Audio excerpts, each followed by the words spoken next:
Good Friday afternoon, everyone, and welcome to the Thomas M. Gerrity Athletic Complex in Jersey City for today's broadcast of NJCU baseball here on Gothic Vision. Today, it's Game 2 of a home-and-home series as the Gothic Knights take on the Red Hawks of Montclair State University. Montclair won yesterday's game in Montclair at Yogi Berra Stadium, a 6-1 victory. It was a three-hitter thrown by the Red Hawks, two pitchers combining to limit NJCU to one run on three hits. Nate Facey will be on the mound to begin the game for NJCU. We'll see how long he lasts in the leverage starter system as the Gothic Knights look to split the series. The Gothic Knights, if they lose today, are likely out of the NJAC tournament. They wouldn't mathematically be eliminated, but with two games coming up against first place TCNJ on Saturday, this game today means the world if they hope to stay alive in the conference standings. NJCU 11-15 overall, 2-9 in the league. Montclair State's 11-18, 4-7 overall. The batting order for Montclair, who will lead off in the top of the first. Ryan Long, the right fielder, bats first. Kevin Campbell, second baseman, will hit second. Ryan Themes, the first baseman, in the 3 spot, and Philip Scott, the cleanup hitter and center fielder. Joe Norton at third, he bats fifth. Bobby Grammer, the left fielder, bats sixth. Brody Lobby is the designated hitter in the 7 spot, followed by Justin Afanio, the shortstop, and Sebastian Severio, who is a high school teammate of NJCU left fielder Bill Feehan, and he catches and bats ninth. Austin Minton will be the pitcher today for the Red Hawks.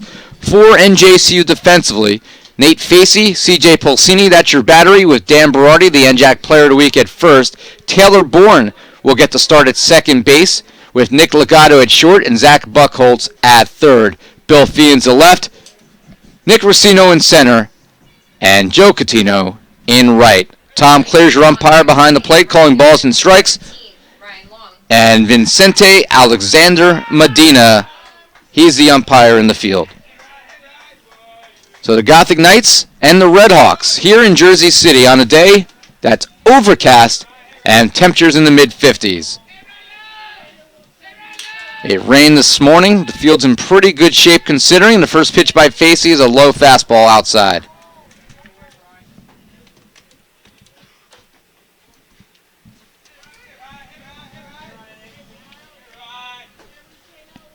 Facey deals. That's high as well. Nate Facey's been reliable as a minimal inning starter. It sounds weird to say, but in this leverage starter system, that's inside 3-0. Facey has started a number of times since coming back from Florida. In fact, overall, this is now his 7th start in 11 total appearances. But in those 10 previous appearances and 6 starts, only 14 innings thrown. He's 1-1 on the year. 3-1, swung on and missed, and the count even at 3-2. And of course, those who are unfamiliar with the way the rotations work this year, and it's not every game, it's select games, but a reliever has actually started the game. That's foul back towards us. And then the leverage starter will come in and throw a majority of the game from that point out.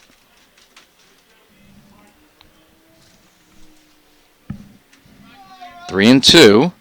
That's inside. So Facey walks long here in the top of the first. That's been Facey's biggest issue in 14 innings. He's walked 11 coming in, so that's now his 12th walk. So Campbell hitting .303 in the year, the batter. The Red Hawks with a runner on first. Big lead by Long at first. And first pitch is high.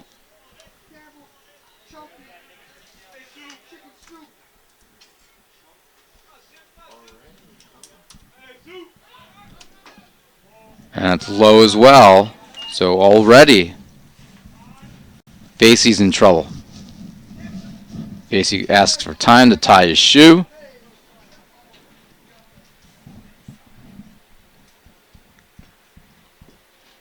We'll see if the tighter Circulation around the feet will help locate the strike zone. As 6 of his first 7 pitches have been balls. Facey deals. So it's not the shoes. And the Gothic Knights desperately need Facey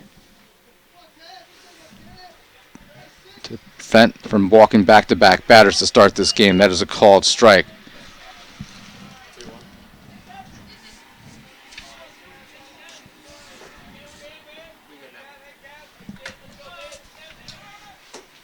Inside ball 4. Long had taken off, but back-to-back walks to start the inning and start the game. And NJCU already has put themselves in a tough spot. CJ Pulsini will come out to try to settle down Nate Facey.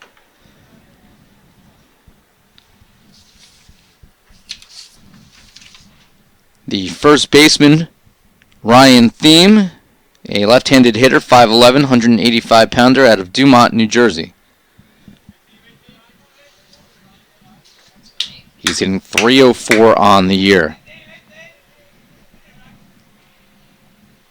His team is very capable defensively of turning double plays.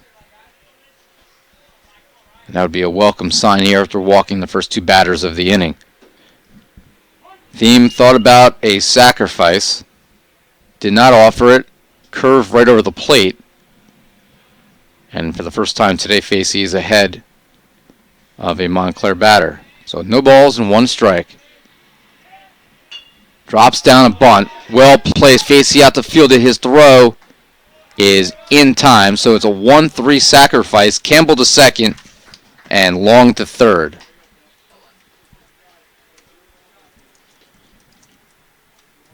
So 2 runners in scoring position. Double play, at least traditionally, is negated. It brings up the cleanup hitter, the center fielder, number 2, Philip Scott, a senior. He's out of Paulsboro, New Jersey, 6'3", 180. And NJCU will walk him intentionally.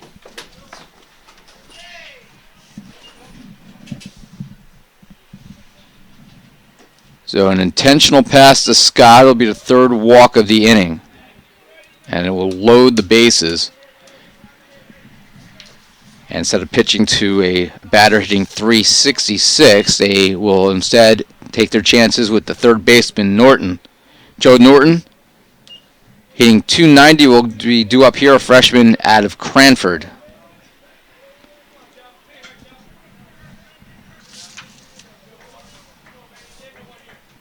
The 3rd baseman, number 44, Joe Norton.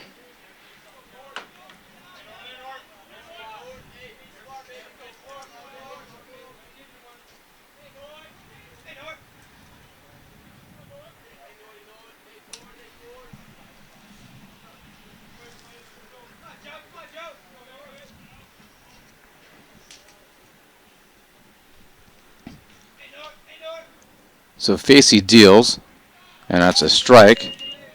Montclair's still alive for the conference playoffs. As of right now, they are 2 points behind William Patterson in the league standings. Top 6 of 10 make the NJAC tournament.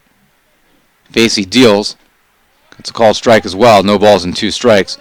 William Patterson is 5-6.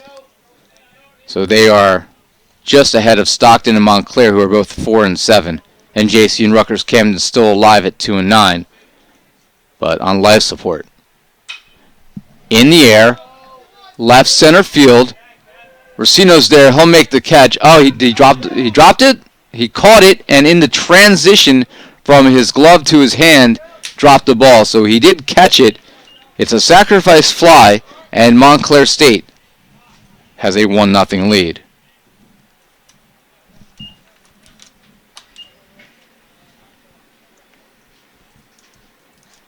Fielder, number 45, Bobby Grammer. Everyone advances as it was fairly hit to left center, probably about 370 out there.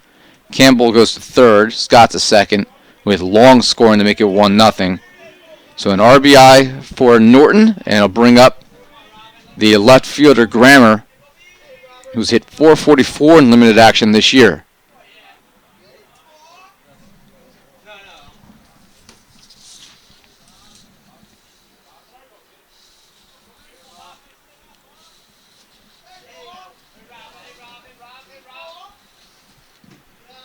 In fact, coming into play today, Grammer, his number's not even on the roster we were given because he's played so limited time, and Montclair State has so many players on the roster. But Grammer hitting .444. This is his fourth start, his sixth overall game, and he's just 4 for 9 on the season with 2 runs, no RBIs. And it's a 1-1 count here. Montclair State with a run without a hit here in the first. 3 walks, the first 2 traditional ones. Swung on and missed, and it's 1-2.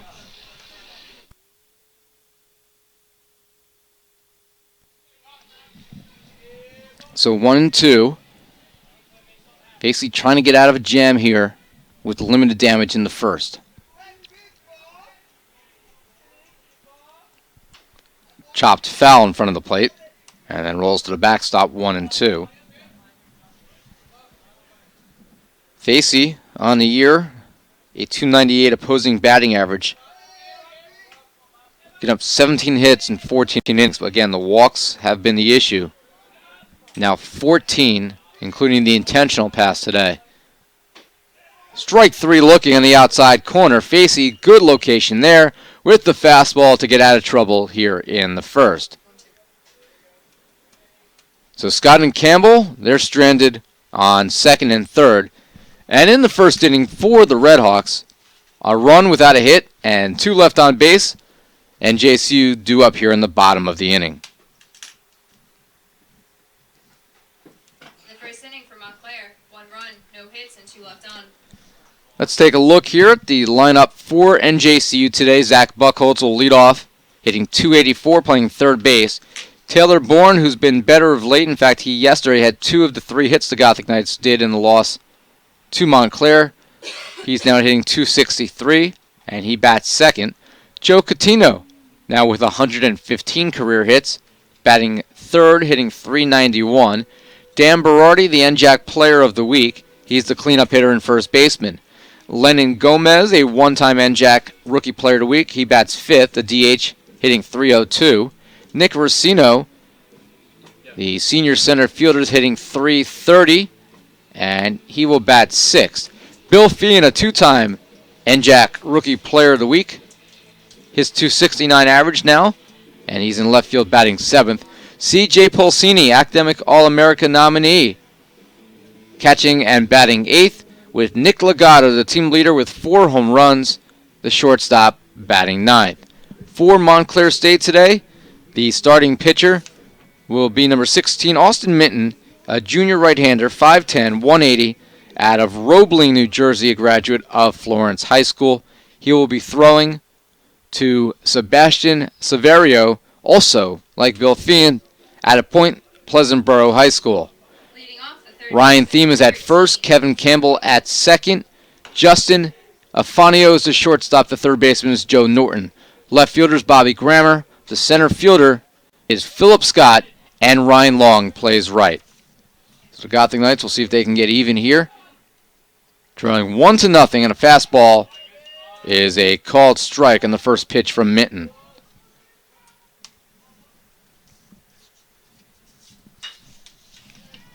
And that's a chopper to third, and it'll be in time to retire Buchholz 5-3. So a high chopper, and fielded by Norton. So one away to bring up Taylor Bourne, hitting .263 on the year. The second baseman, number 3, Taylor Bourne. Minton on the year for Montclair is 1-3 with a 4.40 ERA. His ERA matches the highway the field is located on. And that's lined to center field. And on a run, reaching out, making the catch, is the center fielder Scott, who closed in with some pretty good speed. Took an extra base hit potentially away from Taylor Bourne. So 2 away. Brings up Joe Catino. His average now at .391. Right fielder, number 18, Joe Catino.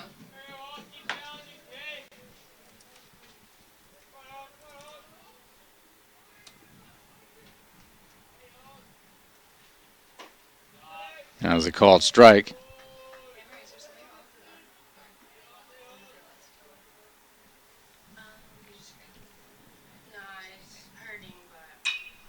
In the air, right field, fairly well hit, but lining it up and making the catch is Long, and the Gothic Knights go in order here in the bottom of the first. So in the first inning for the Gothic Knights, no runs, no hits, and nobody left. Second inning coming up in Jersey City.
It'll be Lobby, Afanio, Severio, the number 7, 8, and 9 hitters due up here.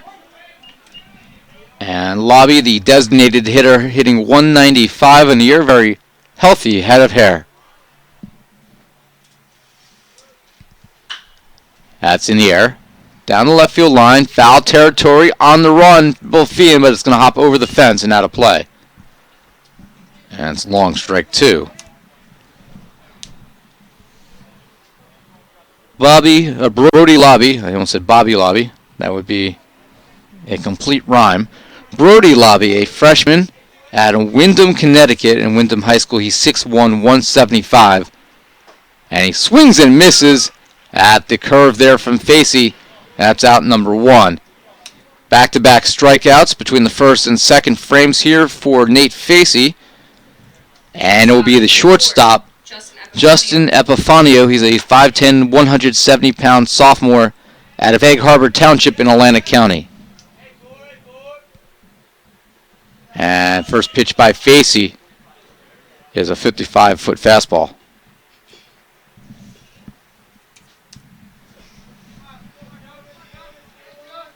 See how long Facey goes today. You would think at least 2, maybe 3 innings. But only if he's able to throw strikes here. Facey asks for time again to tie his other shoe. This is why I'm an advocate for Velcro.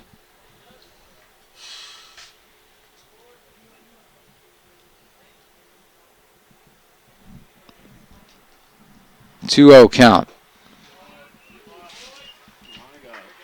Look pretty good from this vantage point, but they call it low.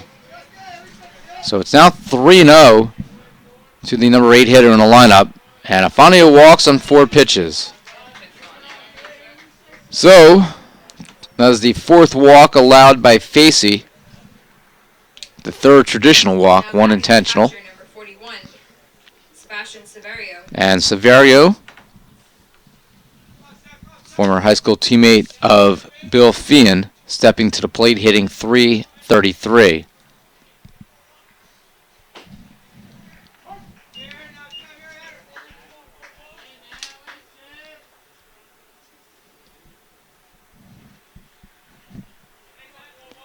A little bit of a reunion for Feehan with a couple former high school teammates on this team. That's a ground ball, could be 2. Bourne on to Legata for 1 to first.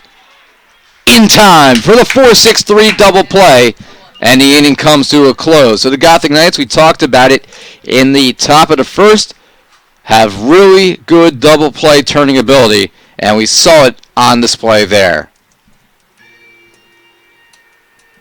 So in the second inning, no runs, no hits, and no one left after being retired on the double play. We head to the bottom of the second inning, 1-0 NJCU.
And we're back here in Jersey City. Montclair State leading NJCU 1-0.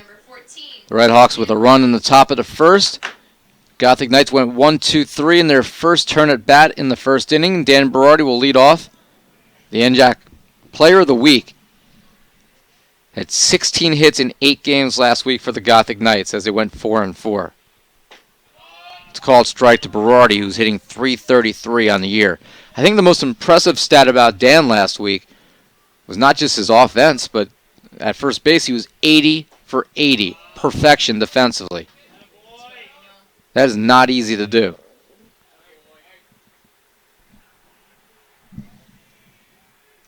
He's down 0-2 right here to Minton. The 0-2. That's in the dirt. Berardi lays off.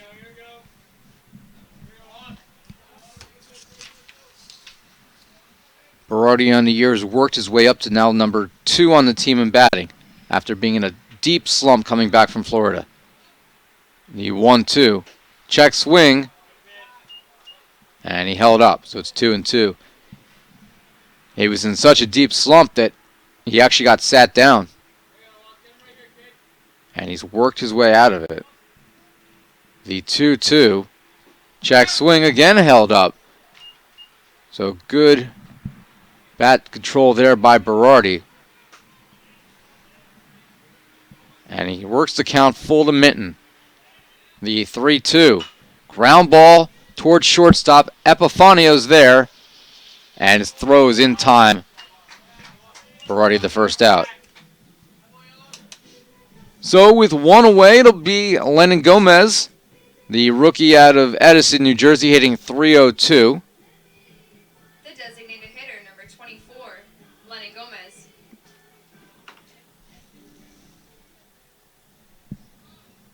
Gomez, who walks out to Olivia Newton-John.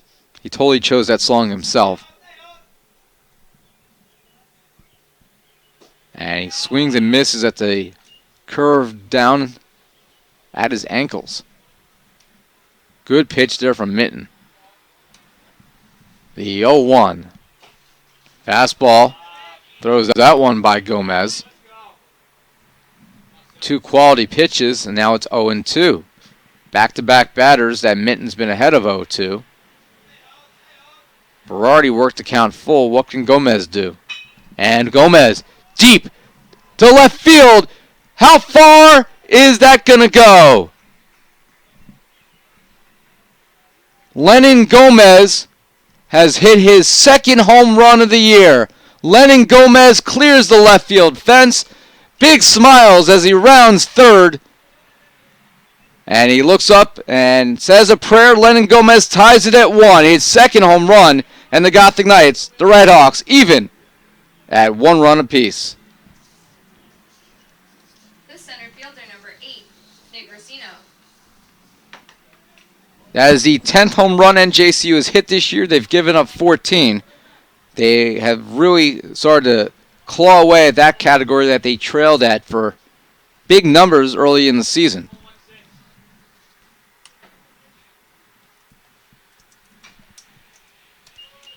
So Nick Racino hitting .330 comes up. We'll see how he can follow the Lennon Gomez at bat, and he's now a 1-1 count after fouling off that pitch. Racino hitting .330 on the season. And that's ground ball, diving and making a great play as Campbell from his knees. He throws out Racino.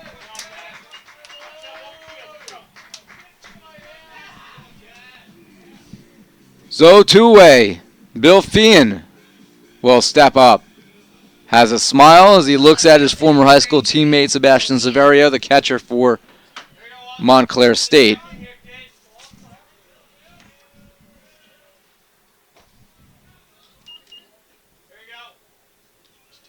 One other former player on the team from Point Pleasant is a pitcher, Mark Label, freshman for the Redhawks from Point Pleasant. Feehan, ground ball to Thiem at first. It's a foot race to the bag, and Thiem is able to get there before Feehan.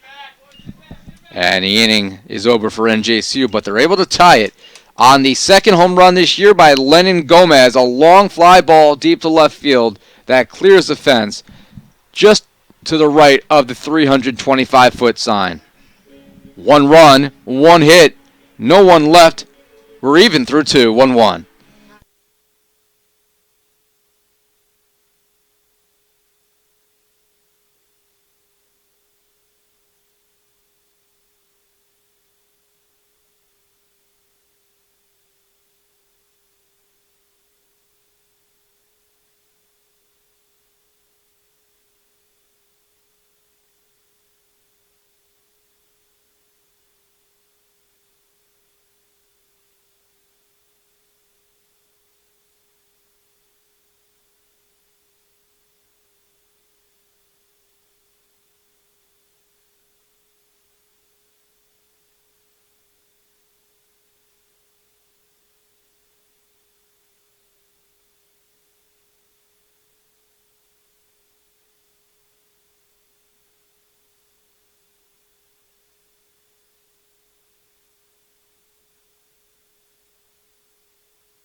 Third inning here in Jersey City, a 1-1 game. Back to the top of the order for the Redhawks.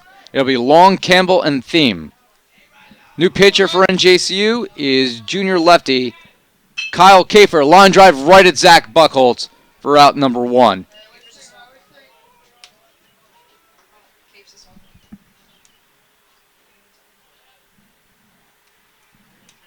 Now, Kafer is listed as a sophomore athletically in the roster, but academically, because he missed a year with a medical red shirt, he is a junior academically, and Kafer at this time does plan to graduate in 4 years, and if that happens, he would probably forego his senior season, or next year would be the year that we at least honor him as a senior.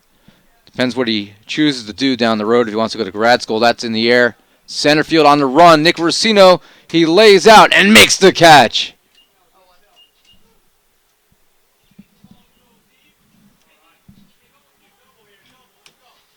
So a line out to third, a line out to center. Nice catch by Nick Racino. And 2 men gone. It'll be Thiem, the first baseman, now hitting .304 after a ground out to the pitcher on a sacrifice. Of course, that obviously does not impact his average. On the sacrifice, That forced 2 runners into scoring position. And Montclair would capitalize with a sacrifice fly to make it 1-0.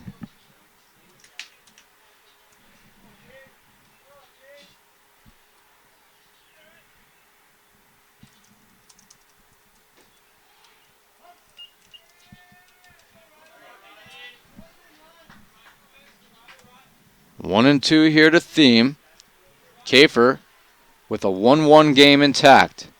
Here in the third, Kafer deals, swung on, and a foul ball off the screen. And it remains 1-2.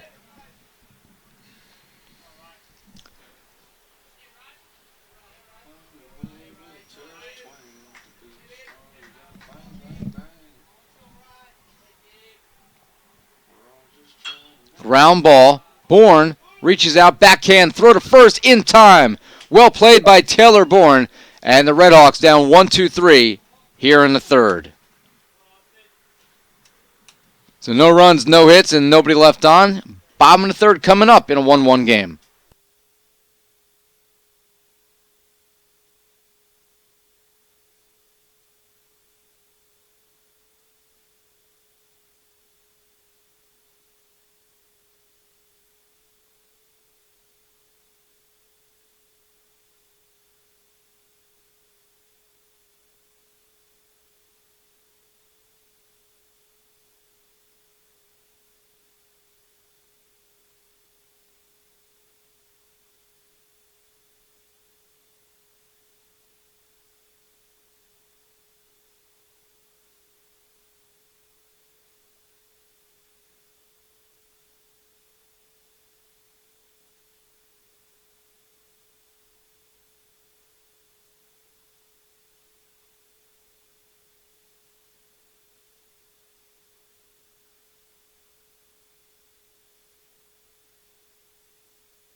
It'll be Pulsini, Legato, Buckholz, the number 8, 9, and 1 hitters duo for NJCU. Here in the third inning, Lennon Gomez tying it in the second with a solo home run. Pulsini's average down to 232. He's struggling as of late, but he's one of the best defensive catchers in the conference. He's thrown out over 40% of the runners going against him this year. Minton ahead 0-2 to Pulsini.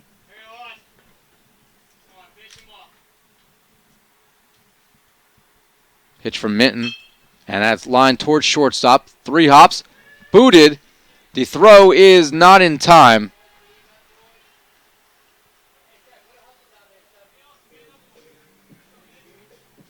And I think we're going to give Pulsini a hit there. That was deep into the hole. Would have been a tough play regardless. So it's going to be an infield single for Pulsini. The shortstop, number 7, Nick Legato. Epifanio had to reach out, try to backhand that one while still in motion. So Pulsini with the leadoff single. Nick Legato, who's already got 4 home runs this year, steps to the plate. Fastball is a called strike. I think most folks, if they had to pick a potential team leader in home runs, most would have probably gone before the season with either Dan Berardi or Lennon Gomez, or probably a few other folks in the lineup. But Nick Legato has surprised everyone and played fantastically. That could be, however, a double play as Epifanio takes it to the bag himself on the sharply hit ground ball up the middle. And Epifanio with the 6-6-3 double play on the 0-1 pitch. So each team has now turned a double play in this game. Pulsini retired on the play, and that will, with 2 outs, bring up Zach Buckholz, who grounded out on a high hop to third in the first inning.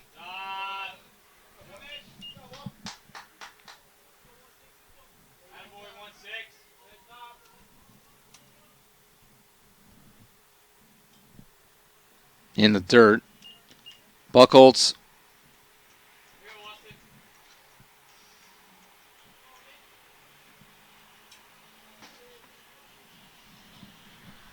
in the leadoff spot for NJCU against Minton here. That's in the dirt. It's 2-1.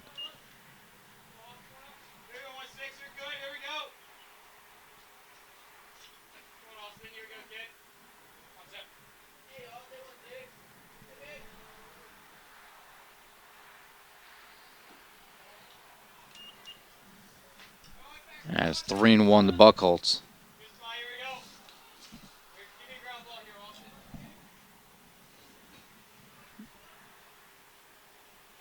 And that's ball 4. Buckholz gets on. He did not play yesterday after going 0 for 6 against Old Westbury on Tuesday.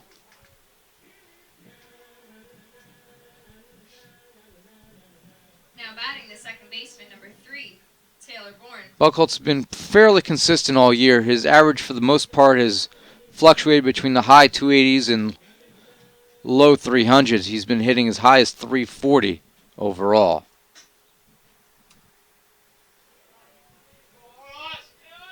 So a 2-out walk to Buckholz brings up Taylor Bourne, who lined out to center field on a good running catch by Scott in the first.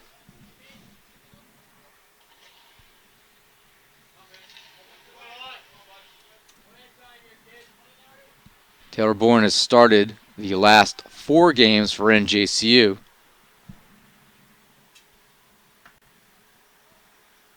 And overall, he's riding a 5-game hitting streak.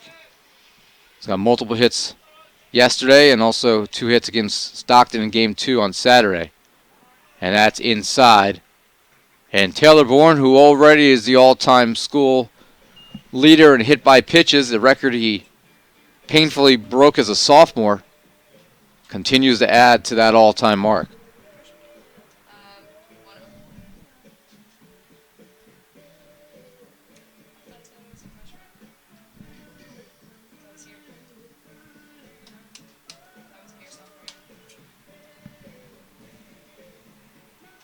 So Joe Catino will be the batter, but first in meeting at the mound here,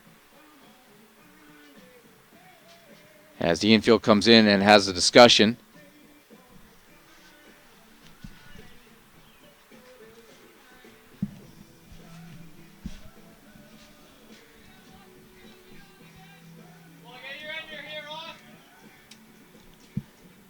Now batting the right fielder, number 18, Joe Catino. Joe Catino riding a 5-game hitting streak. He was 1 for 3 yesterday against Montclair. Had an error as well, dropping a ball in right field.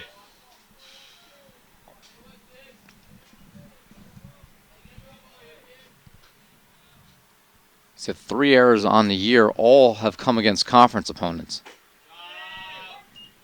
And unfortunately, all of them led to runs. William Patterson and Rutgers Newark in back-to-back days earlier this month. 0-1 pitch here to Catino. That's a called strike. Catino, however, at the plate has really had an incredible year. 25 RBIs. He leads the team, 36 hits. He's now well over 100 hits for his career, 115 coming into play today. And he continues to climb the all-time list in the final weeks of his collegiate career. And that's grounded foul.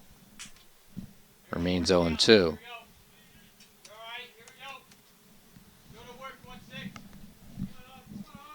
Two away here in the inning. Buckholz walked with 2 outs. Bourne was hit by a pitch. We'll see if the Gothic Knights are able to capitalize. Minton deals, and Catino chases a fastball outside and low, and the inning comes to a close. So the Gothic Knights, a hit, 2 left on. We're tied at 1 at the end of 3.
So Montclair State here in the fourth.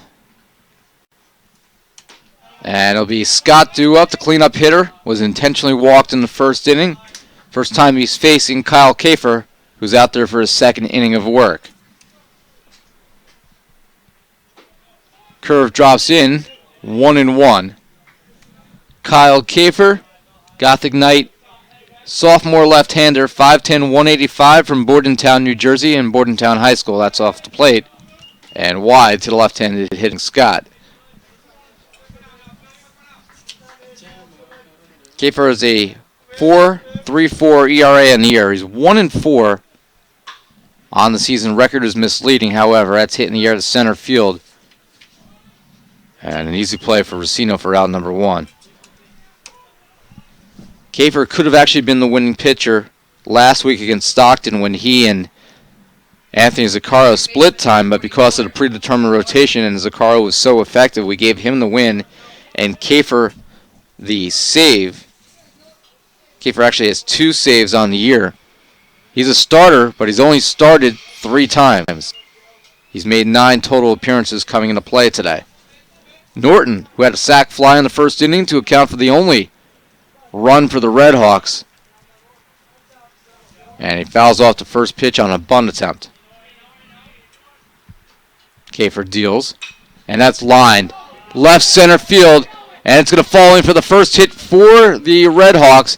The throw to second base is not in time, and sliding in safely with a double is Norton. He hit the ball to that part of the park in the sacrifice fly in the first inning, a long fly ball that was caught, but not this time, as he's able to connect and give Montclair State their first hit of the day. The left fielder, number 45, Bobby Grammer.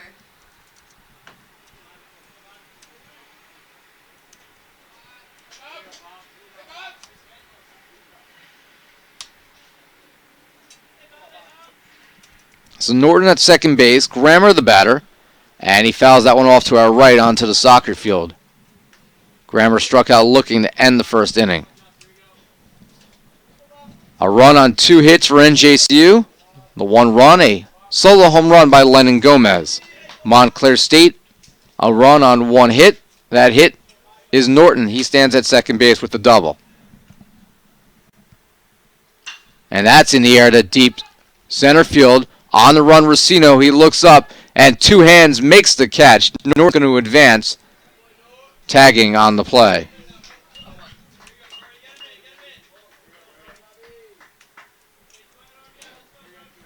So 2 away to bring up the designated hitter, Brody Lobby. Number 28, Brody Lobby.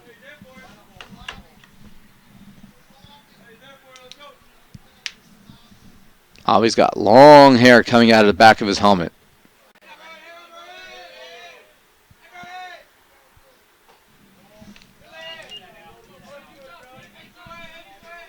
That's a look that you can pull off if you're a rock star, a professional wrestler, or a baseball player. And the 1-0. Swung on. And he misses that one, 1-1.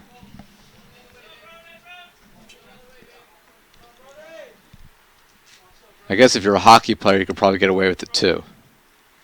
Ground ball. Bourne. Able to get there. Throw to first is in time. And the inning comes to a close as Taylor Bourne prevents the run as Norton is stranded at third on the 4-3 ground out. No runs, 1 hit, and 1 left on base. Bottom of the 4th coming up in a 1-1 game.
Dan Berardi, the NJAC Player of the Week, steps to the dish. And first pitch he sees popped in the air. Left field. Coming in on the run, making the catch is Grammer. And Berardi 0 for 2 in this game after grounding out to short in the second. So, Lennon Gomez, who's responsible for NJCU's only run and one of their 2 hits, steps back to the plate. He crushed a pitch, an 0-2 offering, over the left field fence, his second home run of the year. That came in the second inning.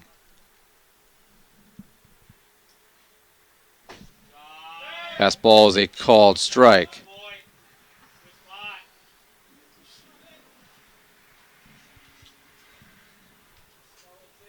Gomez deals, or Minton deals, going against Gomez. That's low. Ball on a strike. 55 degrees, overcast skies here in Jersey City. Light wind, and a ground ball. High hop, almost takes the head off of Epifanio, who had no chance there. Had to reach up with a bare hand just to save himself from decapitation.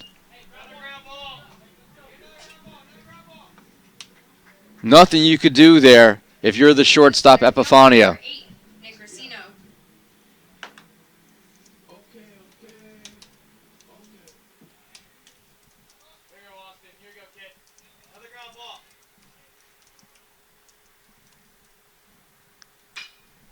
And Racino in the air straightaway center field. Easy play for Scott. That's the second out. And I'll bring up Bill Feehan, the left fielder. By the way, I've over the years probably announced close to 1,000 baseball games. I'm fairly certain it's the first time I've ever used the word decapitation on the air. So Gomez, who on first with a decapitating single. Bill Feehan hitting now 266 after a ground out that went to Thiem at first base in his first at bat. 1-0 count coming here with 2 away. Swung on and missed. Blew it by Feehan.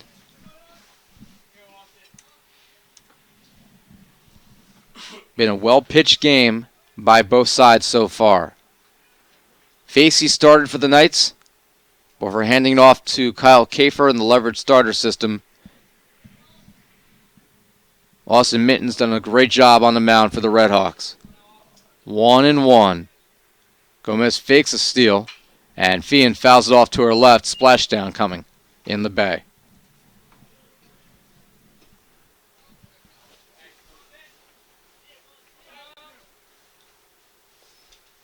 There's probably more baseballs floating in the bay than fish.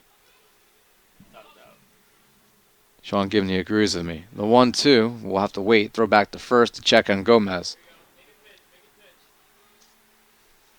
And if there are more fish in there, I think the baseballs are more edible.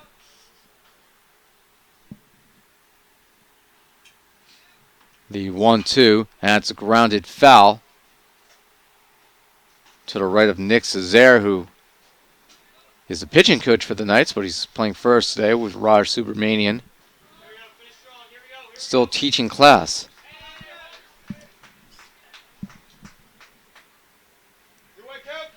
So another 1-2 pitch here from Minton.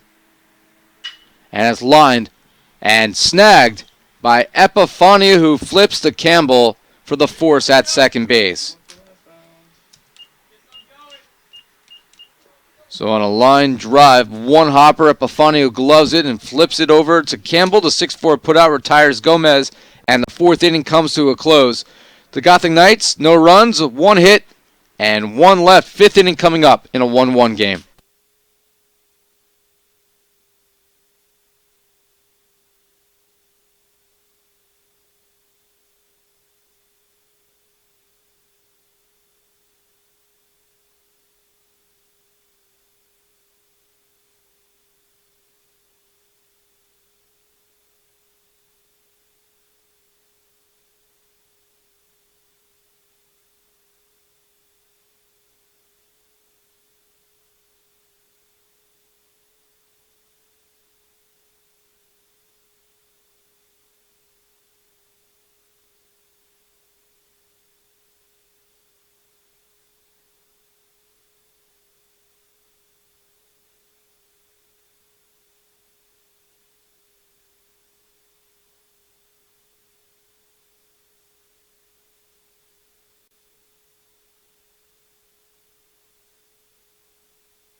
So the shortstop Epifanio, who made the last out in the bottom of the fourth, will step to the dish here in the fifth.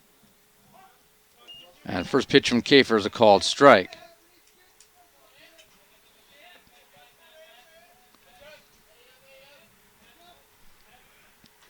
And it's a foul tip off the end of the bat. And it's 0-2.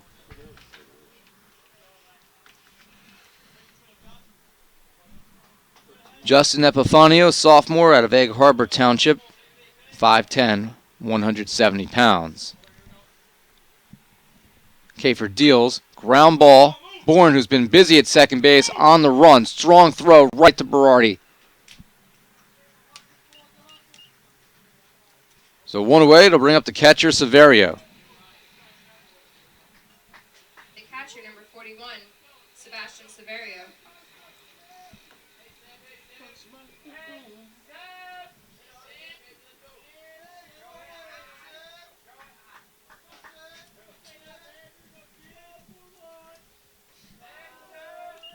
And first pitch is low.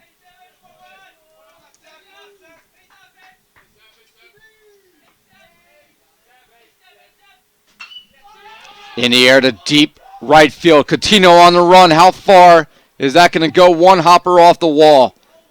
Rounding first on his way to second with the second double of the game for the Redhawks. They've had 2 hits. Both are doubles. And standing at second base is Severio. For a second, it looked like it would leave the yard, but it did stay in, surprisingly, in right field. The right fielder, number 17, Ryan Long.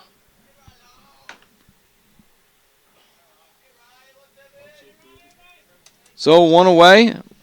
Runner at second. Ryan Long, the leadoff hitter in the lineup at the plate. He's walked and scored. He's 0 for 1 with a line out to Buchholz at third. Baseball tomorrow will be on the road against number 11 and 13 ranked TCNJ. They're ranked in 2 different polls, both in the top 15. They've won 8 in a row. They are 22-6 on the year, and a stranglehold in first place in the conference. Diving back in and safe at second base on the check was Severio. Catholic Knights have a long losing streak against the college in New Jersey. Would love to end it with this group of seniors. Tomorrow, 11:30 a.m., doubleheader at George Ackerman Park in Ewing. In the dirt, blocked by Pulsini, who gloves it.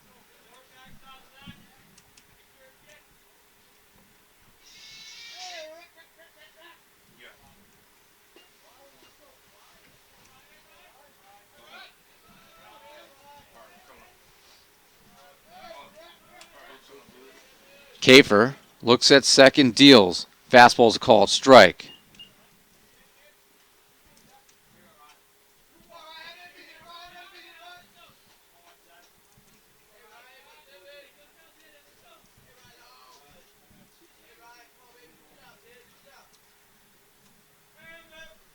Two one, and that is low. Kafer has not walked a batter yet, but he's in danger of doing so here. Ryan Long ahead 3-1. Third inning of work for Kyle Kafer. Liner over the head of Nick Legato into center field. Rossino there quickly fires it back in directly to Dan Berardi, the cutoff man. So Long, the single there, pushes Severio to third. Runners on the corners with 1 out. Now batting the second baseman, number 6, Kevin Campbell. So, with runners on the corners in a 1-1 game, each team now with 3 hits. And it'll be the second baseman, Kevin Campbell, sophomore out of Elizabeth, 5'5", 140. Hitting .294 on the campaign.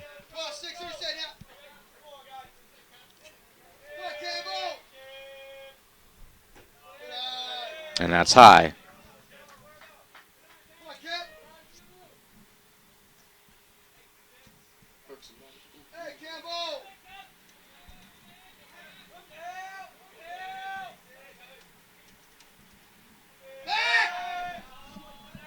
Throw back to third, I should say. The check on Severio, who doubled and now stands at third as the go-ahead run.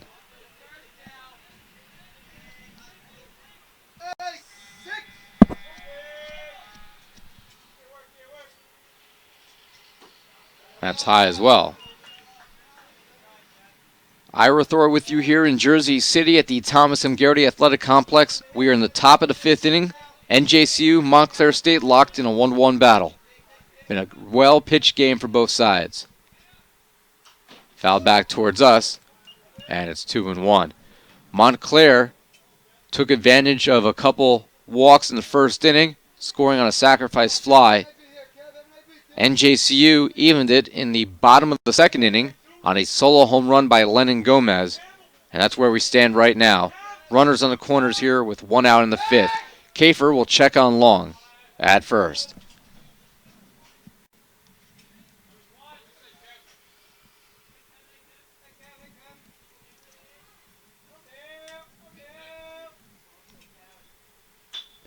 And that's in the air. Shallow left side of the infield.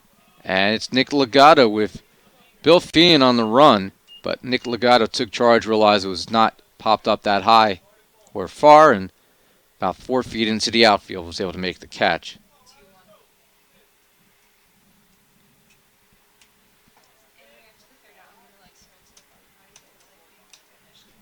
So with 2 away, it'll be the first baseman, number 27, Ryan Thiem, the senior utility player out of Dumont, New Jersey, in Bergen County, which is where my niece Amanda lives. In the dirt, and on a wild pitch, blocked up the third base line. Long will advance to second base.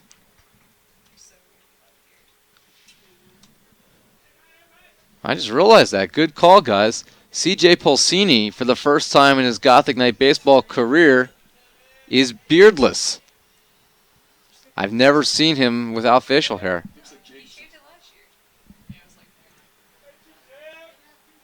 Is it a late season thing? Is it because it's warmer? He just shaved this morning. He shaved it today, Sean Gibney tells me. It's like a joke we have. What prompted him to do this? I don't know. I guess he wanted to feel naked. Thanks for that information. Sean Gibney has all the good info. Also knows how to take a bump. The 2-0. For those who don't know what I'm talking about, if you watch the post-game interview with Dan Berardi after the win over Old West Brighton Tuesday, the baseball players all do these little antics in the background. Never, ever have made me laugh. Got me this time. That's a called strike, as Sean Gibney took a chair shot to the head, just like a WWE wrestler. He passed concussion protocol. He's all right. You guys got me good. The 3-1. And that's ball 4. So the first walk given up by Kafer, that loads the bases. And it brings up a dangerous hitter here in the center fielder, Philip Scott, a senior out of Paulsboro, 6'3", 180. Left-handed hitter hitting .363 in the year. Team leader. He has 24 RBIs and 37 hits. .455 slugging on the year, over a .430 on-base percentage. And that pitch got away from Kyle Kafer.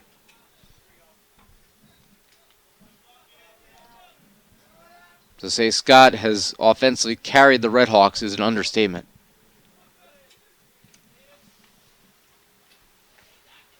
That's why he's in the cleanup spot. That's a called strike, 1-1.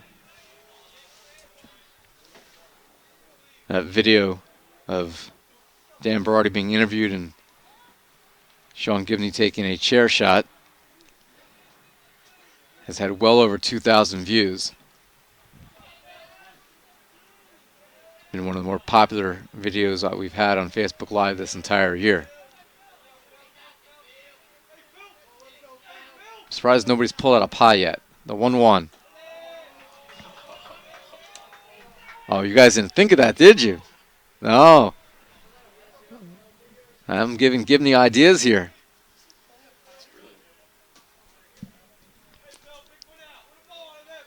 Of course, it requires a win, and right now it is a 1-1 game. Popped in the air, left center field. Racino on the run makes the catch, and NJCU is able to get out of trouble here in the 5th.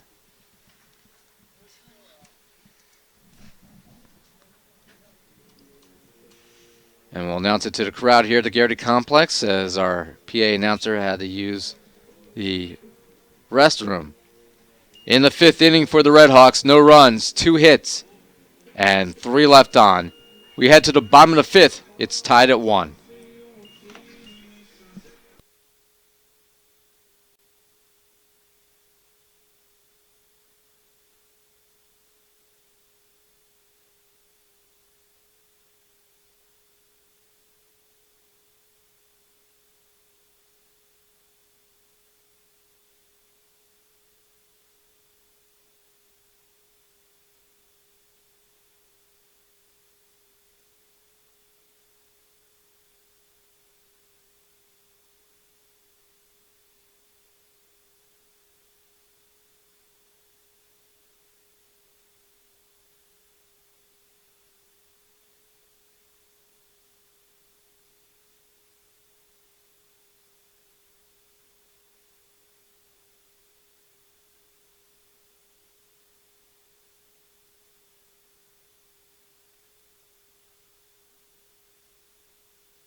So the beardless C.J. Polsini, who is that unmasked man at the plate, and first pitch is a called strike.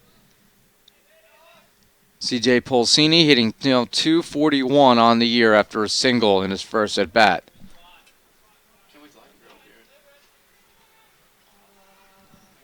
Ball on a strike here. That's low. Polsini, who is one of our 2 academic All-America nominees for the top overall scholar athletes at each position. Run by Kosida. Check swing. And he went around, but he was over the plate regardless, so 2-2. Polsini with a double major here in accounting and national security studies.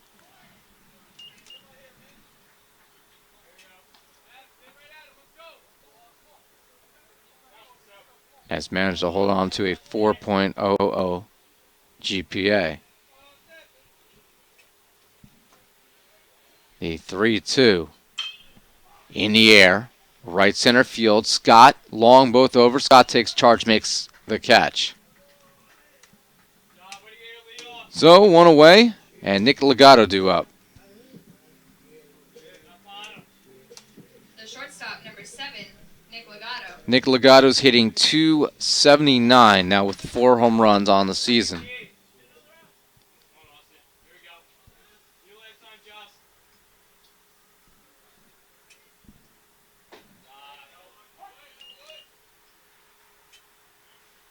We thank everyone for watching today's game here on Gothic Vision. We are in the bottom of the 5th inning.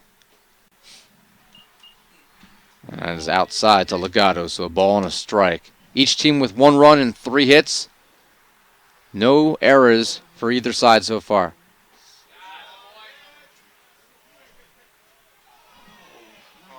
Now check swing. They're saying Legato went around as they check with the field umpire Vincente Alexander Medina.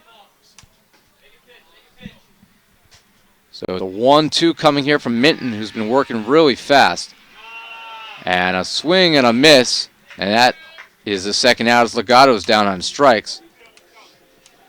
Second strikeout by Minton, who in 4 2/3 innings has allowed a run on 3 hits with just 1 walk. He's thrown 55 pitches through 5 innings, or through 4 2/3 innings to be exact. So a good ratio here for Minton. And Check swing. Buckholz went around at strike one on the inside fastball.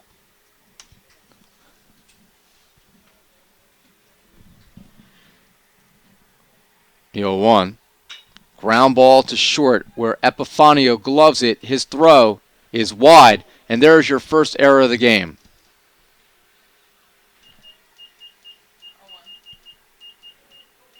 Probably would have been a close play regardless, but that took the decision-making out of it as the throw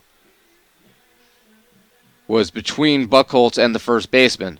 The second baseman, number 3, Taylor Bourne.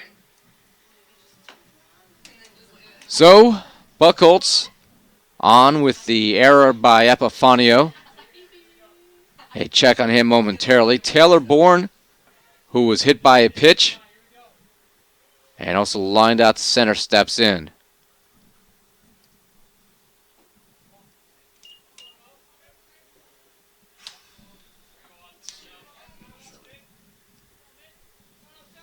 Throw back. And the throw is wide of the bag. Got behind the first baseman, goes all the way to the fence. Quickly dug out by Thiem. So only able to advance one base is Buckholz, but the back-to-back errors give the Gothic Knights go-ahead run in scoring position.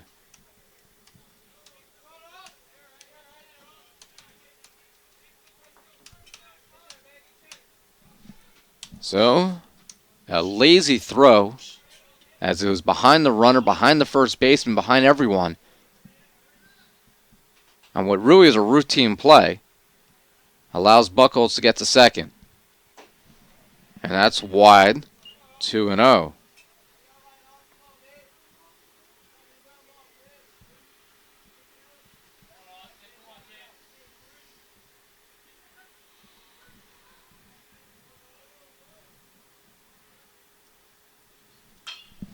And that's fouled off.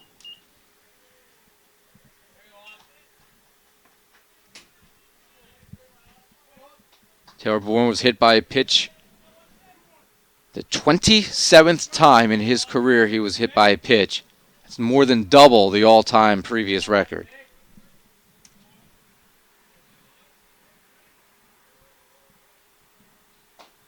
Called strike. 2-2. So Bourne will probably finish his career somewhere around 30 hit by pitches. It's a record that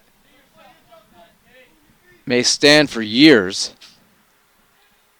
Take a lot of bruises to get there. And the 2-2. Floater, right side. It's falling quick on the run. Thiem makes the catch as the ball was tailing off at the last second. And Buckholz on the catch by Thiem is stranded at second base. So in the fifth, no runs, no hits, 2 errors, and 1 left. It'll be a 1-1 game for Montclair State when they are coming up in the 6th inning.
Joe Norton will lead off. The third baseman has a sacrifice fly and a double, hitting the ball to deep left center field each time.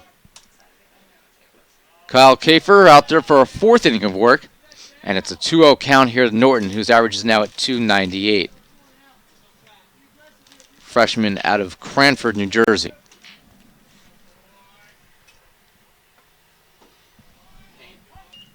Good spot by Kyle Kafer hitting the outside corner.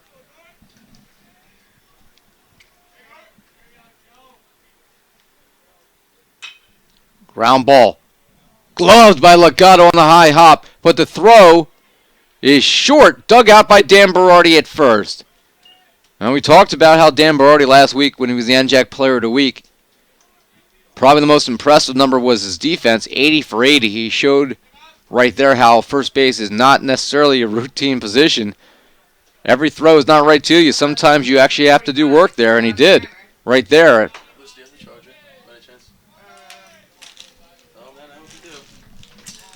Everyone who hasn't played the game sometimes will say that first base is an easy position. You hear about as guys and Major League Baseball as their careers are starting to wind down and they can't play somewhere in the outfield or third base anymore. Well, why not put them at first base? And sometimes that's an answer, but it's not as easy of a position as everyone who is a couch fan, someone who hasn't played the game. Not as easy as it looks sometimes. That's fouled back into the screen.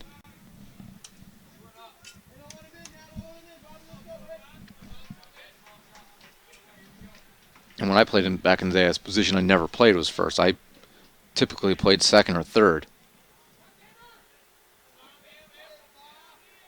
I played like every position in high school. They won 2. In the air. Shallow. Center field on the run. Racino's going to have time. And he makes the catch. That ball hung up there a little longer than I think anyone expected. And Nick Racino made it look easy.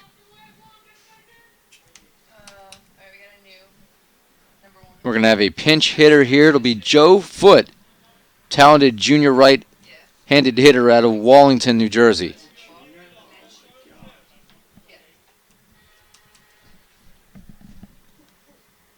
Now batting number 1, Joe Foote.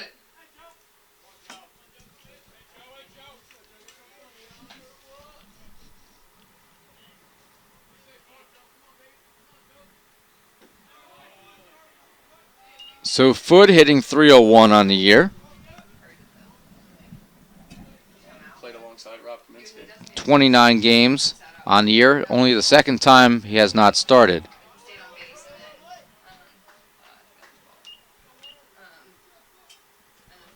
Looks like we're having an issue with our live stats. So I gotta do a restart at some point.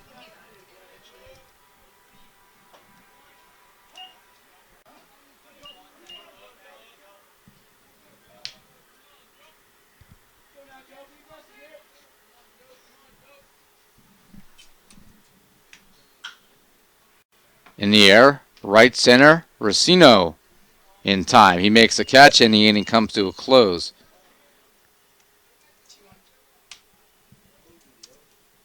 So, Kafer retires the Red Hawks in order in the 6th. No runs, no hits, and no one left. We head to the bottom of the 6th. It's a 1-1 game.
Joe Catino will lead off for the Gothic Knights here in the bottom of the 6th.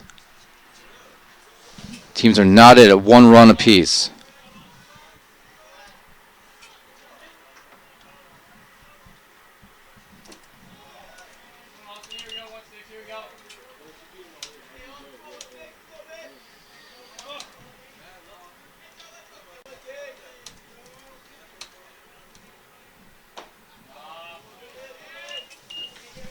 And 3-ball count here to Catino.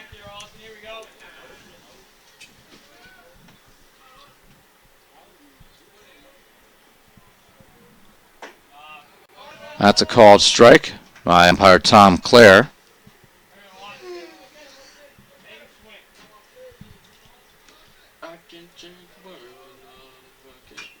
And it's fouled back into the screen. So Catino, who was ahead 3-0, now the count even at 3-2.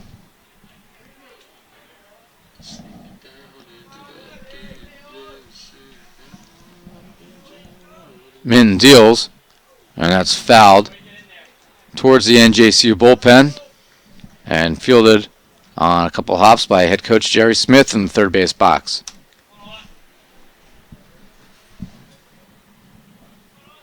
Another 3-2 offering by Minton.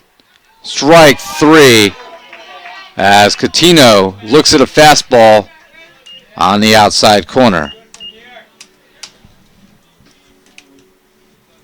Third strikeout by Minton against 1 walk. Dan Berardi will be due up. He's 0 for 2 in this game, now hitting .326.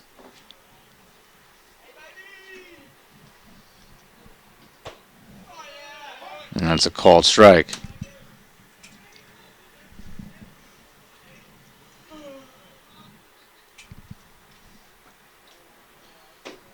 That's off the plate.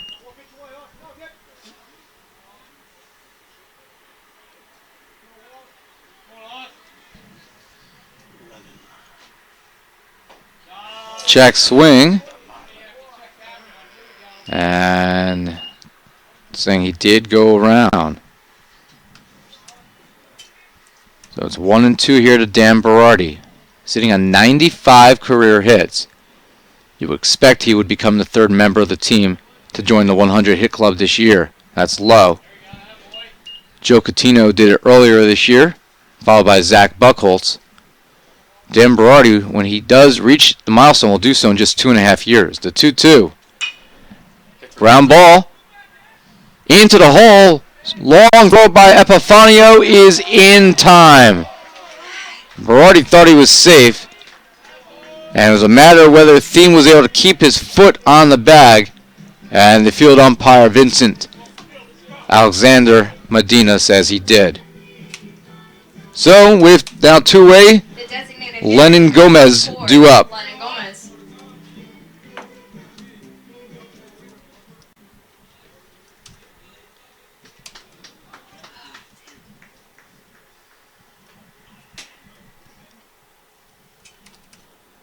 Swung on and missed.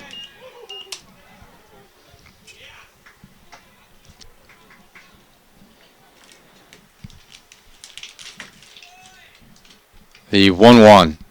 0-1, I should say. That's inside. Now it's 1-1. I was right just a few seconds early.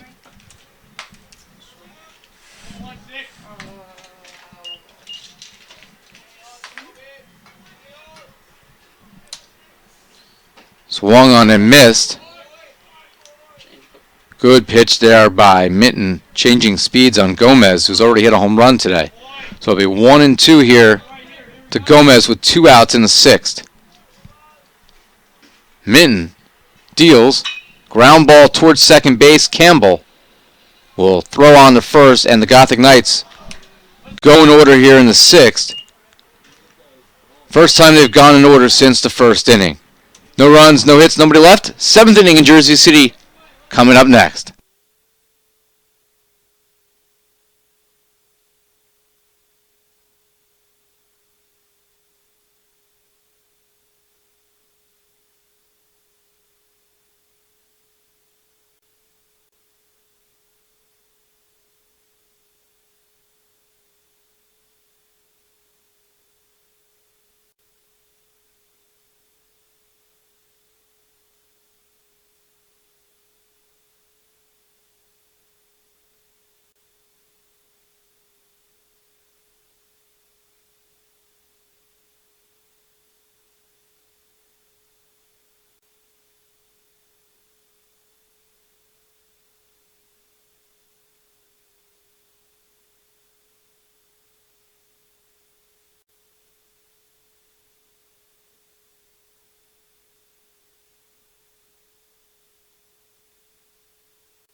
Seventh inning, and the first pitch to Epifanio. It's a fair ball. Dan Berardi will take it to the bag himself for the first out. So Epifanio with a ground ball right up the first base line.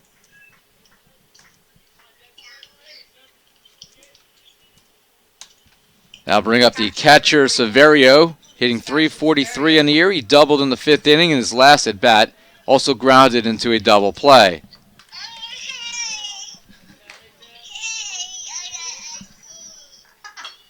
Ground ball, Berardi again, this time on 3 hops. He'll take it to the bag himself. So Dan Berardi, 2 for 2 in chances this inning at 2 pitches and 2 away.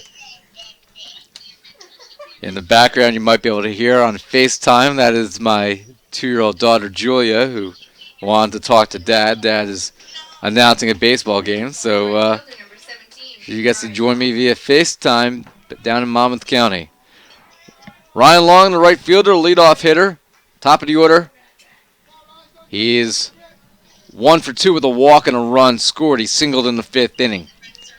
NJCU 1 run on 3 hits, no errors. Montclair State 1 run, 3 hits, and 2 errors here in the top of the 7th inning. Ground ball foul.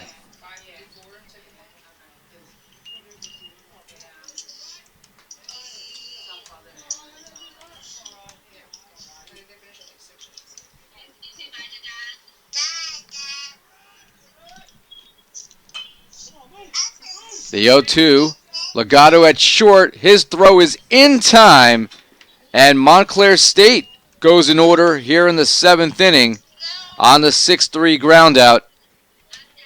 No runs, no hits, and nobody left for MSU. The second inning in a row that they were retired in order, and Kyle Kafer has now retired his last 7 batters. 7th inning, stretch here in Jersey City.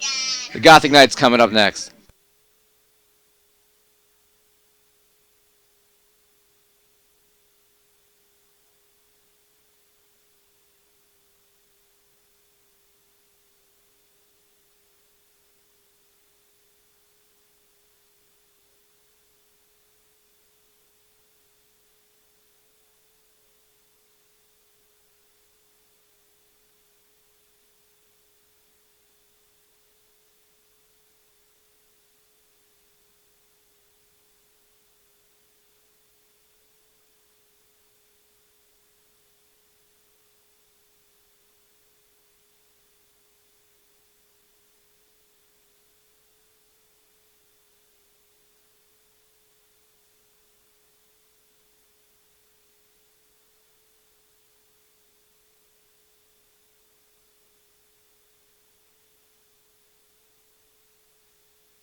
The center fielder, number 8, Nick Racino.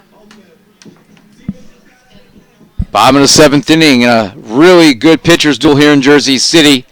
Nick Racino will be due up for the Gothic Knights. Minton's thrown 78 pitches, 53 strikes through his first 6 innings of work.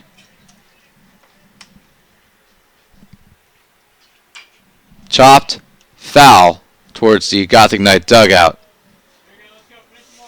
Fielded by the hitting coach, Andrew Otterberg, commonly known as Otto by his batting proteges.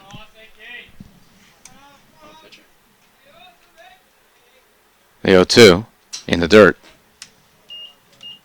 It'll be Racino, Fian, Pulsini, the number 6, 7, 8 hitters due up here, as each team scratching out, trying to chalk up a second run. Montclair has not scored since the first, NJCU since the second. And that's hit in the air, shallow right. Field's going to fall in for a base hit in front of the right fielder Long. So Nick Racino is aboard.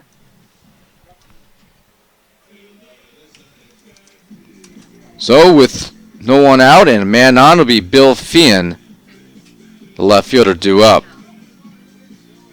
The left fielder, number 33, Bill Fian.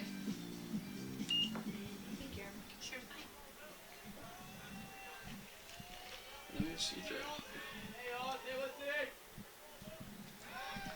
They're back to first. Racino stands safely there after being checked. Montclair had an error on a check at first the last inning. That was the 144th career hit for Nick Racino, his 33rd of the year.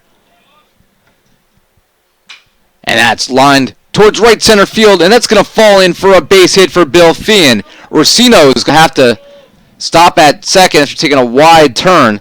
A strong throw made as Montclair State gets the ball back in quickly. The catcher, number 9, CJ Polsini. First pitch.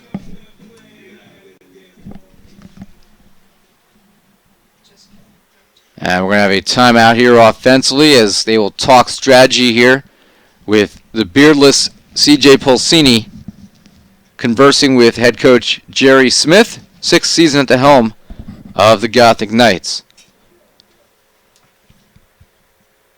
It's getting closer to 100 career wins. Probably won't happen this year unless the Gothic Knights can get to the 20 win mark. It likely will happen early next year.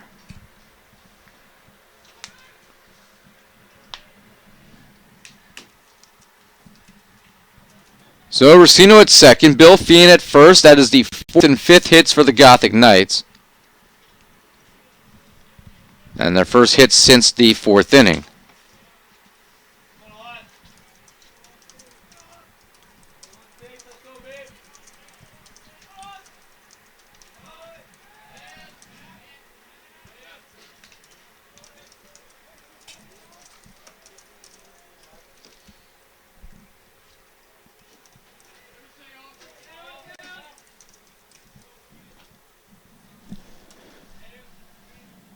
So, Polsini shows bunt. The first baseman theme daringly played way in on the grass, like literally in front of home plate. So much so that if Polsini decided to pull the bat back and swing away, theme would have been in a really precarious situation.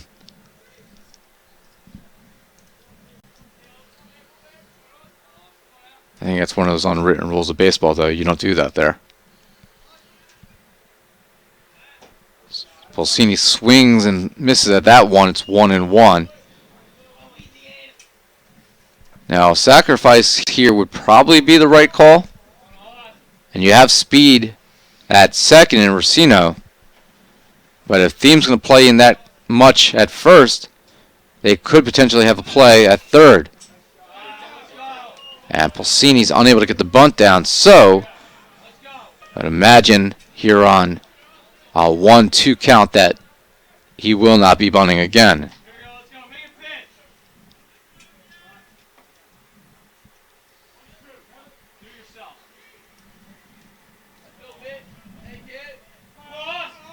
Ball and 2 strikes to CJ Polsini after leadoff singles by Racino and Feehan.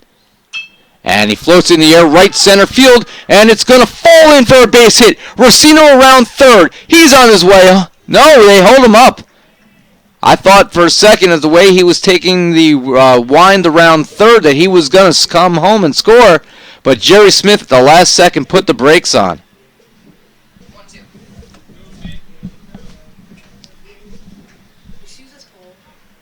The shortstop, number 7, Nick Legato.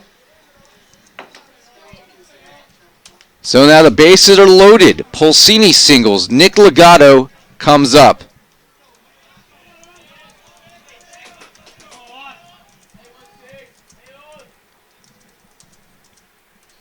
And it hits in the air to right field. On the run is Long. Reaches up. He makes the catch. That'll score Racino. And advancing to third is Feehan and the Gothic Knights back on top. For the first time today, it's 2-1. So Nick Legato does his job. The third baseman, number 13, Zach Buckles. Polsini stays at first. Feehan tags up. And it's 2-1 NJCU.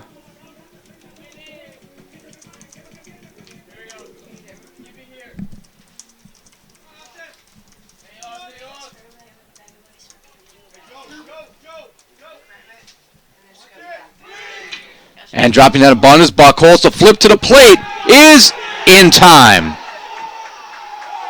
I thought Fian was safe. I thought Fian was easily safe there, sliding on the back of the plate. And Jerry Smith, not happy.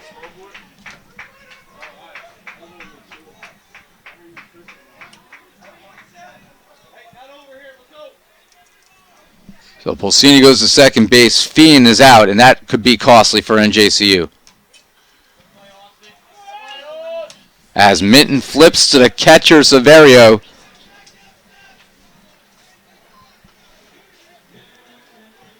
The second baseman. I don't see how a tag was applied there at all. But the call by the umpire, Tom Clare, is that Severio tagged his former high school teammate Fian, and NJCU unable to capitalize on the bunt. Throw back to second base, diving in is Pulsini.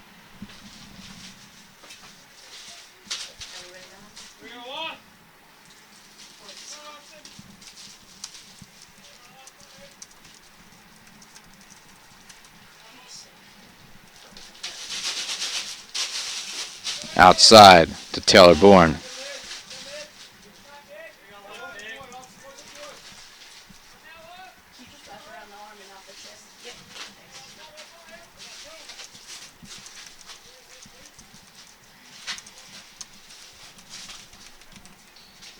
Bourne swings through that one.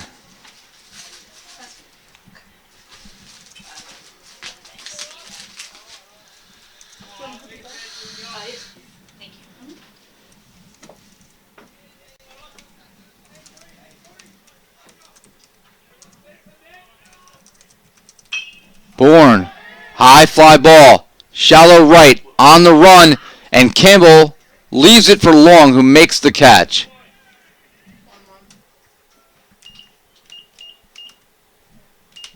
And the inning comes to a close as the catch was made.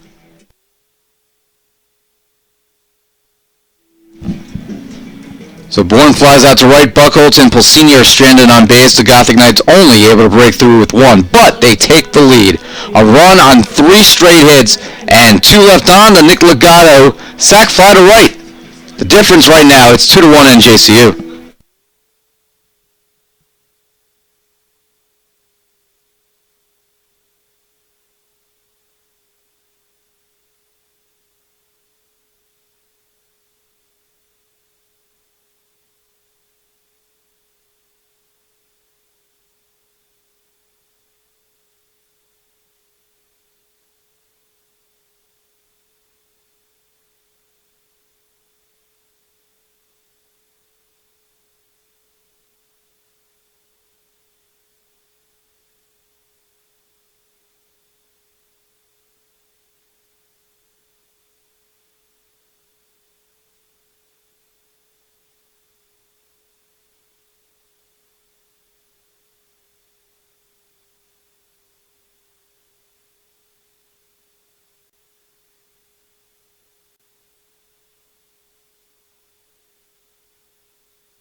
With a 2-1 lead, Kyle Kafer. 6 outs to try to close it out. Montclair State, they'll try to answer, and it'll be Campbell, the second baseman, leading off, the number 2 hitter in the lineup, hitting .286. He's walked, flown out to center, and popped out to short. A 1-1 pitch here, in the air. Center field, Nick Racino makes the catch.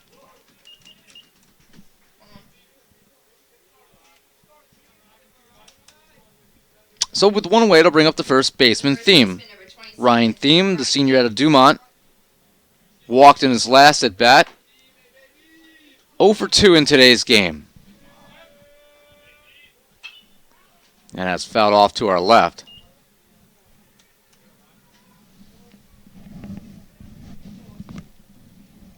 If the Gothic Knights are going to win today, they're going to have to get through. And Kyle Kafer is going to have to get through. Challenging part of the lineup here with the 2, 3, and 4 hitters due up for Montclair. MSU has not had a hit since they had 2 in the 5th inning. Ground ball, Legato at short. His throw in time. That's out number 2. So 2 away, it'll be Scott due up. The center fielder, number 2, Philip Scott. That's now 9 consecutive batters retired by Kafer.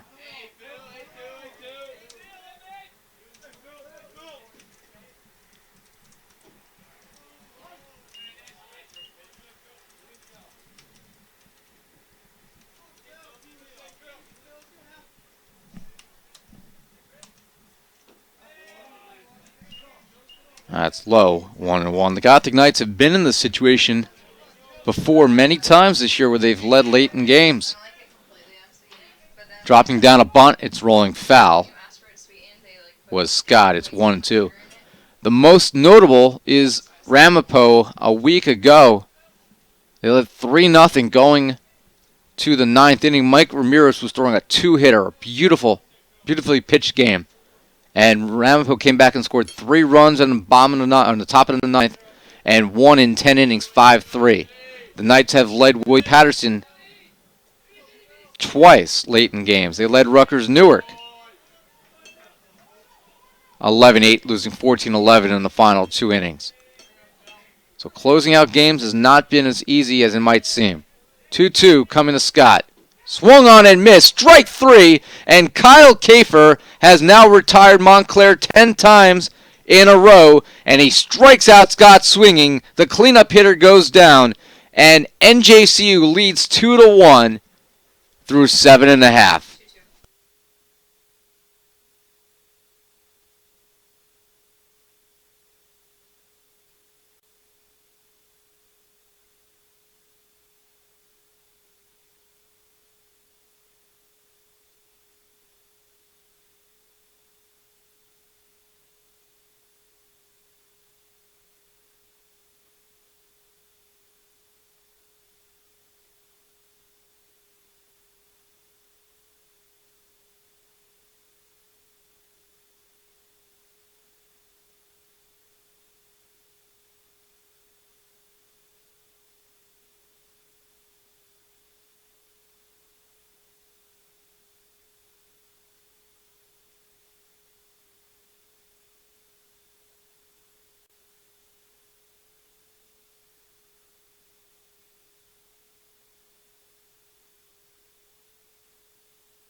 Joe Catino due up for the Knights here in the 8th, trying to add to a 1-run lead. Minton's thrown well for Montclair. He finds himself, though, on the short side of a 2-1 score. He's only allowed 6 hits. Montclair batters have only had 3 hits after NJCU had just 3 hits yesterday and a loss 6-1 on the road. And a 2-ball count here to Catino.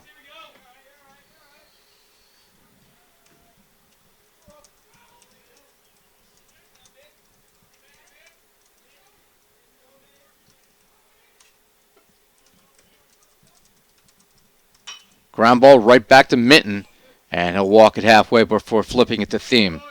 1 away. 1 out brings up Dan Berardi, searching for his first hit. He's 0 for 3. Number 14, Dan Berardi.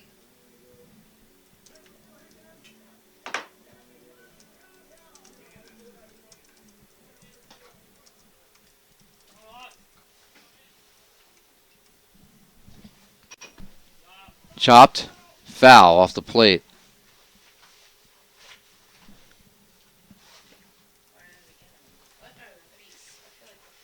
That was facial. It's face. I think so. And the ball came up, I think they're saying that it caught Berardi in the chin, or at least on the side of the face.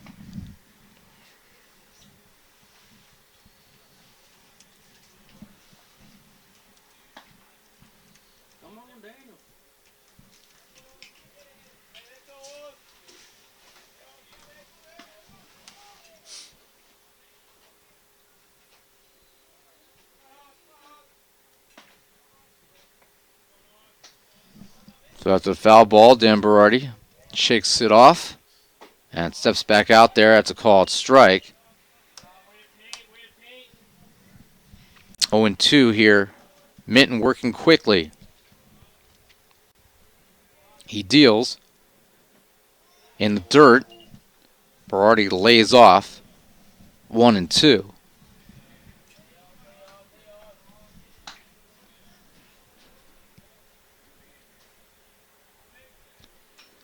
Foul tip. I think it caught the catcher, and it did. Severio got hit by that foul ball. He's all right. And the umpire, Tom Clare, walks out to just say hello to the pitcher, Minton, to give Severio a little time to recover. That's also one of those unwritten rules of baseball.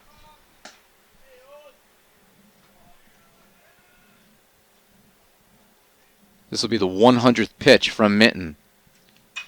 And that's lined towards right field. That is going to be a base hit if it's a fair ball.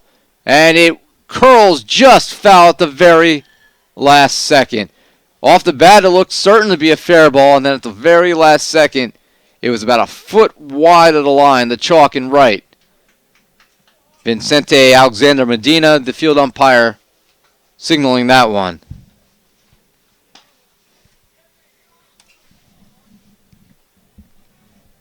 So pitch 101 coming here from Minton. So again, a 1-2 count against Dan Berardi. And it's fouled back towards us.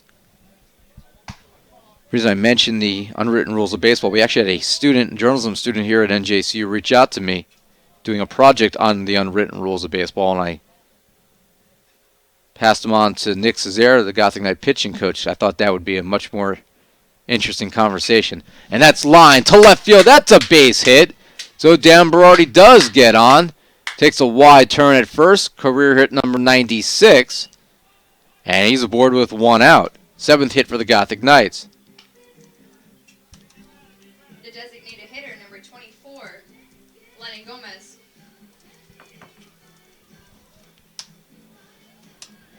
Lennon Gomez with a solo home run on an 0-2 pitch in the second inning tied the game.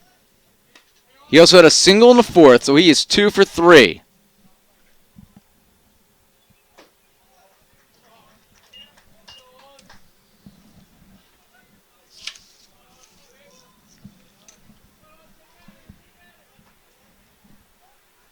One ball, no strikes, throw back to first, and barely getting his right hand back in was Dan Berardi.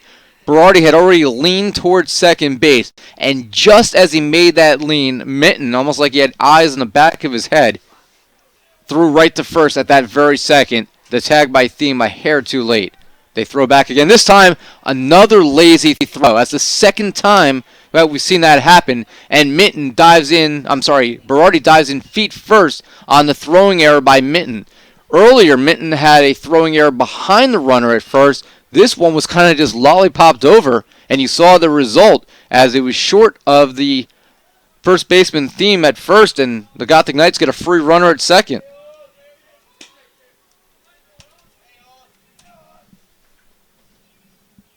Got to be more deliberate than that with your throws, or you see the end result.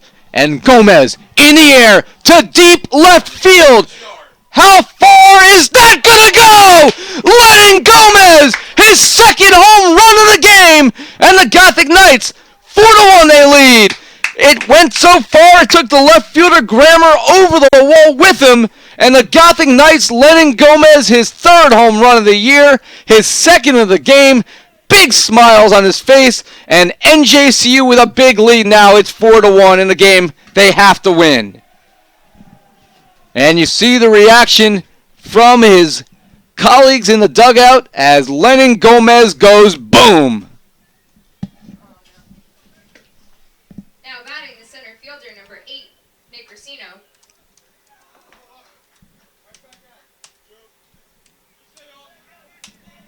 So Nick Racino now in a more comfortable at bat as Lennon Gomez just smashed one over the fence, and it was hit so far. Grammer tried to catch it, didn't realize he was already leaning against the fence, went over with the ball.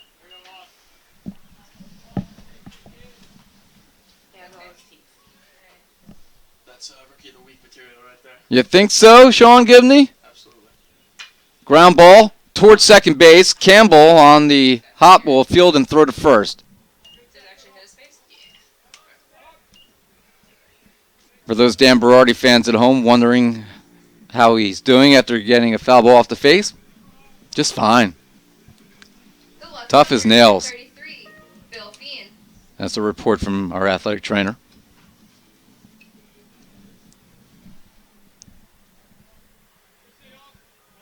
Our veteran athletic trainer, Anne-Marie Stobling, who we hope to have with us for many, many years to come. Bill Fian in the air to right center field. That's hit a long way and rolls to the gap. Fian around first, on his way to second. It's a strong throw. And Fian slides in ahead of the throw by Scott. A double by Bill Fian. And the Gothic Knights with another runner in scoring position.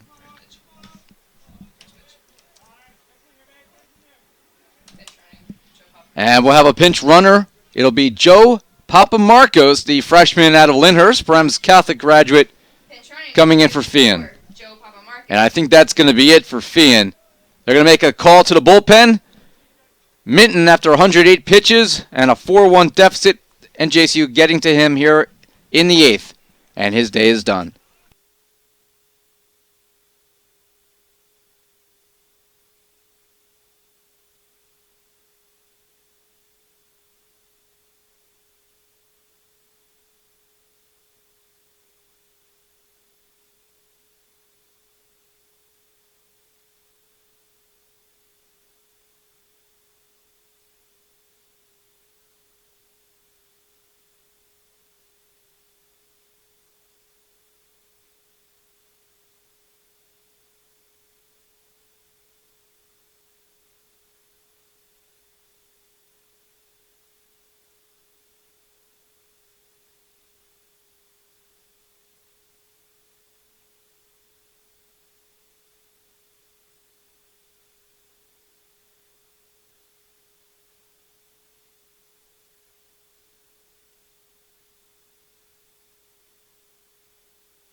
CJ Pulsini will step to the plate.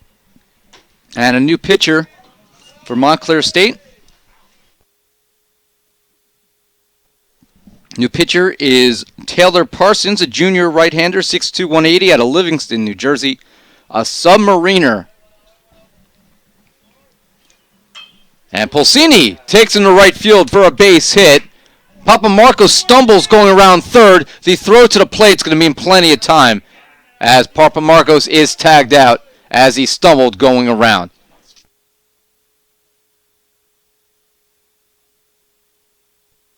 So Papamarcos, after Pulsini singles to right, the second time NJCU has been retired at the plate in this game. Mike's coming in. So a single to right for Pulsini. Papamarcos is retired 9-3-2, trying to score. But NJCU with two huge insurance runs. 2 runs, 4 hits. There was an error and 1 left on. 3 outs for Kyle Kafer to get. NJCU leads 4-1.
last chance for Montclair State. It's 4-1 NJCU. NJCU makes two defensive changes, with Bill Fiend being pinch run for, I should say. Mike Ramirez will come in the game defensively in center, and that shifts Nick Racino to left.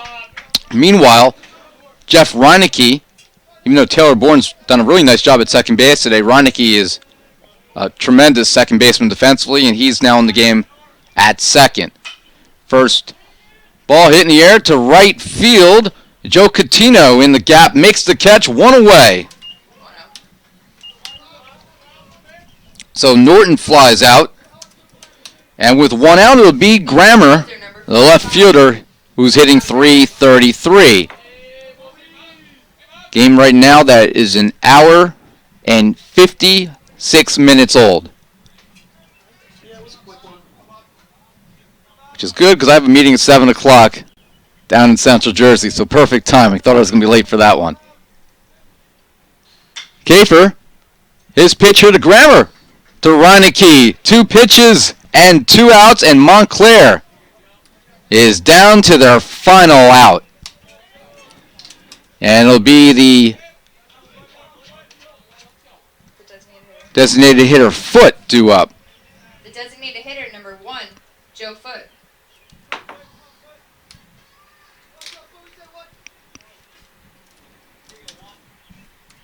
Gothic Knights, if they can win this game, will be just a game behind Stockton and Montclair in the standings, and they have split with both teams.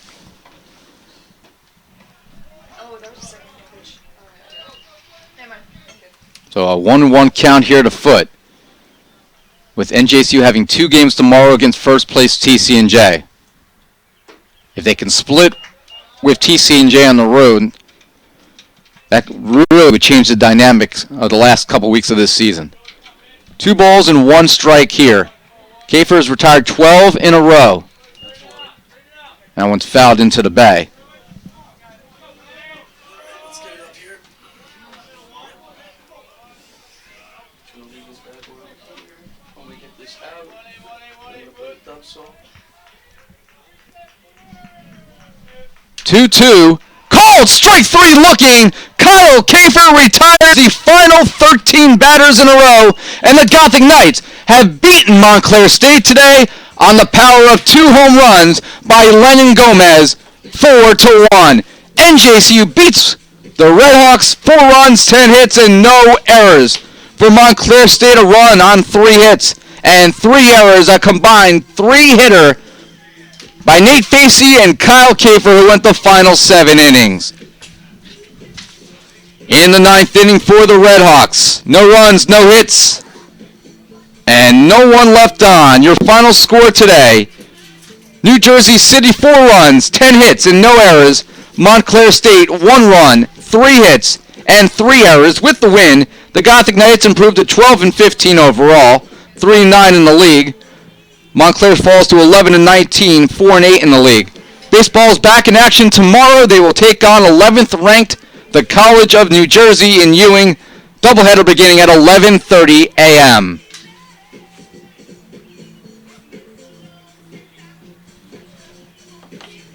And that'll do it here in Jersey City as the Gothic Knights with a big win today.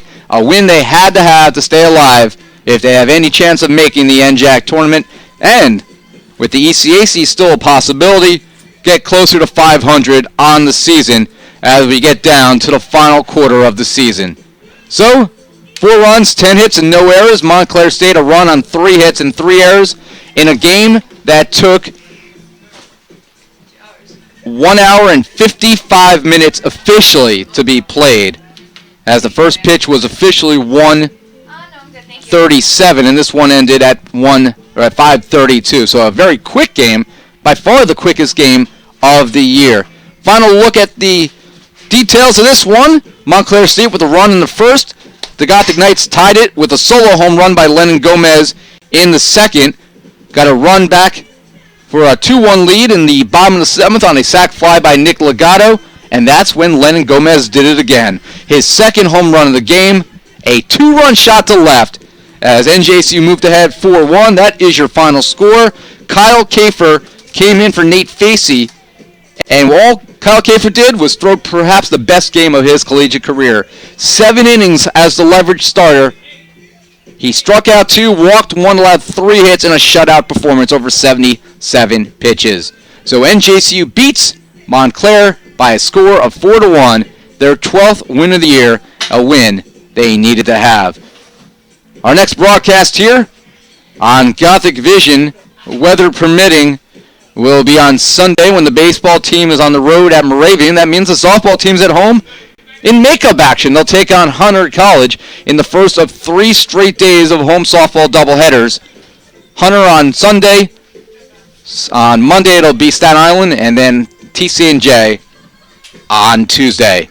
4-1 is your score. The Gothic Knights, Kyle Kafer, Lennon Gomez, your heroes. NJCU wins. On behalf of everyone at NJCU Athletics, I'm Ira Thor. Thanks for watching today's broadcast of NJCU Baseball on Gothic Vision. 4-1 winners over Montclair State. Until we talk to you on Sunday, be well, everybody.